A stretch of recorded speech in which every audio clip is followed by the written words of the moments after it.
Hi, I'm Antonio Sala, and in this video we will deduce the Bayes formula to update my belief, my posterior probability on where a hidden tiger is after hearing any arbitrary number of roaring events in this situation. If we recall the problem, we had a central gate, so that when opened, tiger moved left, right at will, and so when suddenly the central gate locked, tiger was in either left or right cage, and then he roared either towards the door or towards the passageway between cages, so the roaring noise was heard at the wrong side. We had a conditional probability table for one roar, and application of Bayes' formula allowed us to infer a posterior probability on where the tiger was once I heard either left or right roaring noises. In this video, we'll discuss the case in which I decide to wait until I listen for, let's say, 2, 3, or 18 or n roaring noises, and how to apply Bayesian inference after that set of roaring observations. So if we recall our single roar situation, I had a conditional probability matrix and I had a prior belief, so that tiger was right with probability b and left 1 minus b when the gate suddenly closed prior to listening to the first roaring event, and the conditional table told me once the tiger was caged either left or right, each column of the table told me the probability of hearing left, q if tiger was left, or r if tiger was right, and of course 1 minus those things were the probabilities of hearing right. And then with this prior and this conditional table, I was able to deduce the probability of tiger right when I heard left by using this conditional table, which would be multiplied times b and times 1 minus b to obtain the joint table, and then this element here divided by the sum gave me the requested posterior. Or well, if I am discussing the probability of tiger right after hearing right, then I would use this row associated to the hearing right observation, of course, multiplying by b and 1 minus b to get the joints, and then this thing divided by the sum would give me Bayes' formula. So this was the solution for a single roaring event. The case in which I closed the central gate and waited until I heard 2 roaring events was encoded in this new conditional probability table, in which I have 4 rows, each one associated to the 4 possible observations: left, left, left, right, right, left, right, right, and columns are again conditioned to tiger left or tiger right. When building this table, we assumed what we called conditional independence.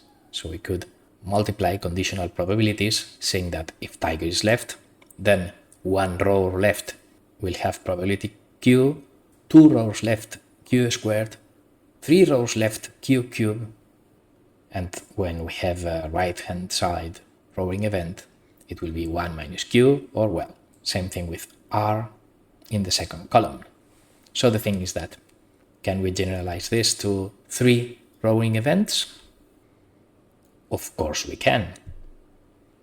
If we assume that conditional independence, so that if tiger does not change side, then roaring direction at one instant is independent on the roaring direction at the next time tiger fancies roaring. If we believe that that is true in the physics, in the ethology of my system, then okay, we can build this table in which I now have 8 possible observations: left, left, left, left, left, right, and so on until right, right, right. And each column will denote the condition to either tiger left or tiger right. Then we see that the powers of q, or 1 minus q, or r, 1 minus r, depend on the number of left roaring events and on the number of right roaring events. So let's say left, right, right has one left, one q, and 1 minus q squared, or well, when conditioning to tiger right with the r element of the conditional table we started with, single row. So we can expand this to 4 row rings, 16 rows, 5, 32 rows, and so on. But okay, this table starts getting a bit large. I mean, lots of columns have the same probability, repeated. Indeed, all permutations, let's say, of the same 2 lefts, 1 right. So we may think in grouping these 3 together into a single, let's say, 2 left, 1 right event, and grouping these 3 into a 1 left, 2 right event. So if we just count and disregard the order in which row rings have been received, then we would have just 4 events. And we can group these 3 events with same probability into a single event with 3 times a larger probability. Indeed, we can just build a conditional table in which we have 3 lefts, 2 lefts, 1 right, 1 left, 2 rights, and 3 rights.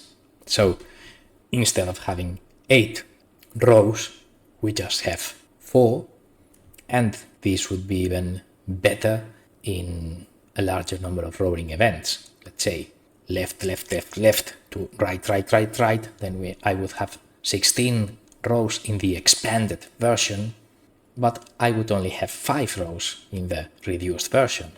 Number of lefts being 4, 3, 2, 1, 0, and so on. So actually, it's far more common working with these reduced tables in which we disregard the order because, in this particular problem, order doesn't matter and probabilities are the same.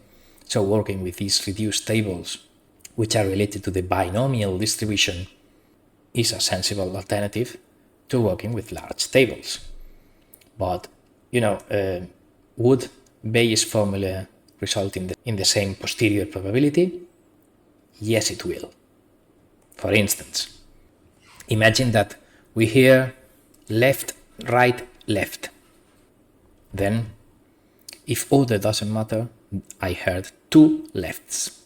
So I will concentrate in this row of the probability table so that I would multiply times b, and here my belief on tiger right, and times 1 minus b, my belief on tiger left, and then, for instance, the posterior of tiger right would be this thing divided by the sum of those things.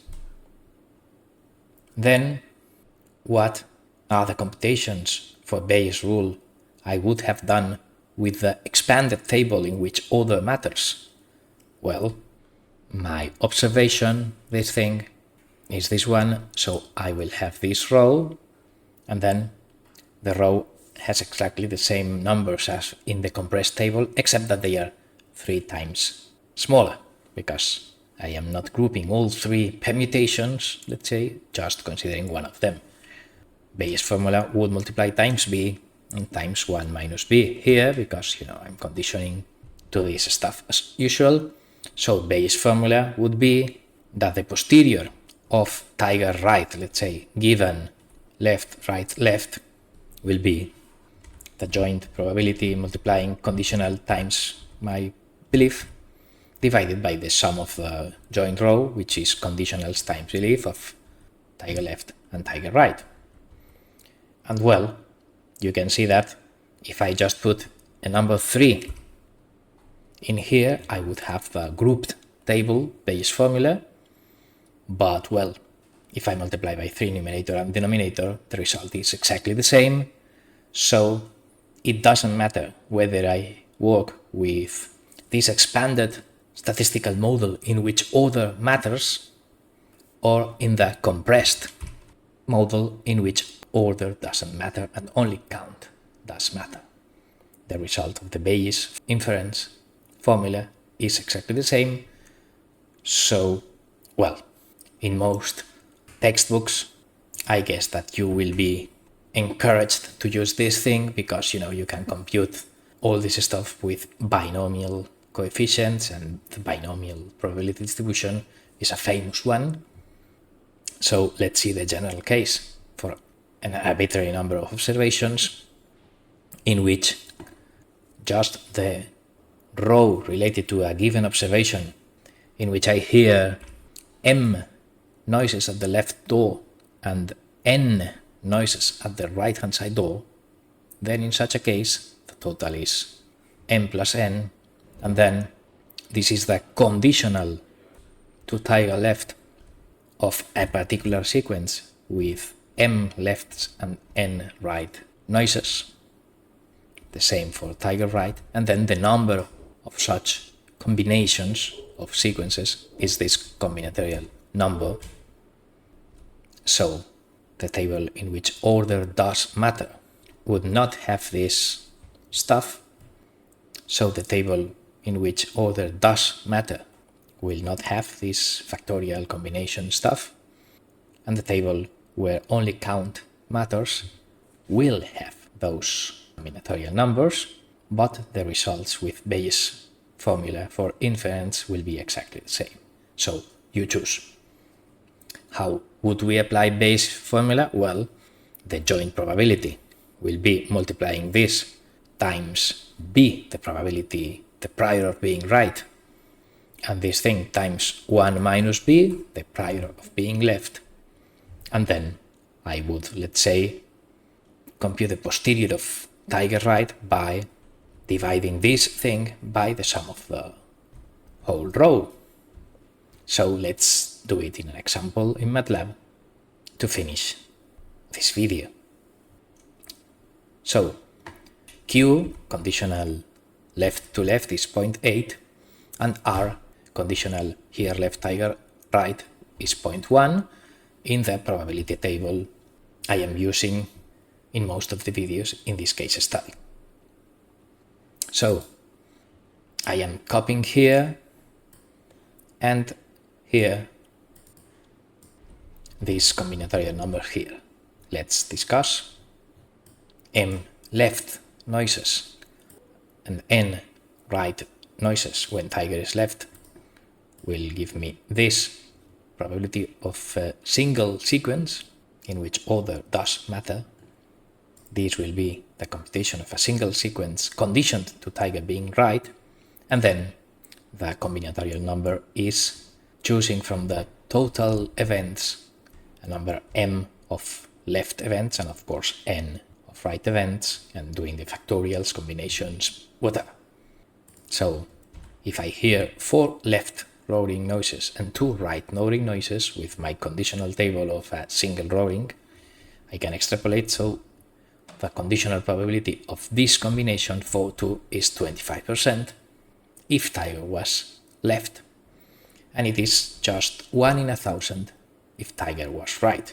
So Bayes' formula, if I observed this 4 left to right event, will be just this thing divided by the sum of those two things. Sorry, that would be with a non-informative prior 0.5 belief.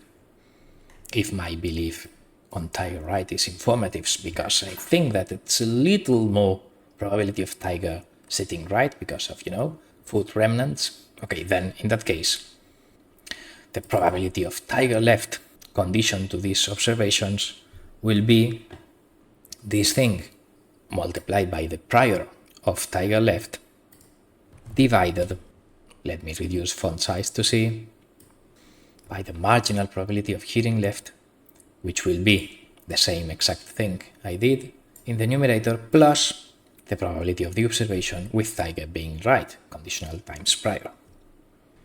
The probability of tiger right will be this thing divided by the same sum, the same marginal, and indeed both add 1, because tiger must be either left or right. So, with just one of these 2 lines of code would have been enough to compute everything. But okay, this is just to illustrate Bayes' formula. And we see that after these 6 row observation, we have a 99% likelihood of tiger being left and just 0.007 likelihood of tiger being right.